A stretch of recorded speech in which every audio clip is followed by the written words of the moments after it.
এদেশের মানুষের রক্ত দিয়ে রাজপথ অঙ্কিত করার ইতিহাস। কোন বাংলার ঘর নাই যে ঘরে মুজিবুর রহমানকে ভালোবাসে না। আমি প্রধানমন্ত্রিত্ব চাই না, এই সমাজকে আমি চরম আঘাত করতে চাই। নতুন সিস্টেমে যাচ্ছি আমি। পাকিস্তানের সব নিয়ে গেছে, কিন্তু এই স্লোটুক ফিরে গেছে আমার কাছে। শেখ মুজিব একজন ক্ষমতালোভী, দুর্নীতিবাজ, মিথ্যাবাদী, চাপাবাজ, নারী পিপাসু মহাপ্রতারকের নাম।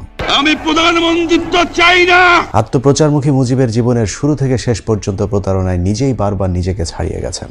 সারা জীবন ক্ষমতায় থাকবার জন্য মুজিব মন ভোলানো বক্তব্য রেখে মানুষকে ধোঁকা দিয়ে ক্ষমতা লাভের পর 180 ডিগ্রি ঘুরে দাঁড়িয়েছিলেন। এই সমাজকে আমি চরম আঘাত করতে চাই। নতুন সিস্টেমে যাচ্ছি আমি। আওয়ামী লীগের রাজনীতি নামক লাভজনক ব্যবসায় এখন প্রধান মূলধন শেখ মুজিব, যে কারণে মুজিব সম্পর্কে আমাদেরকে ভুলভাল গল্প শুনিয়ে মহামানবের কাল্পনিক রূপ দেয়ার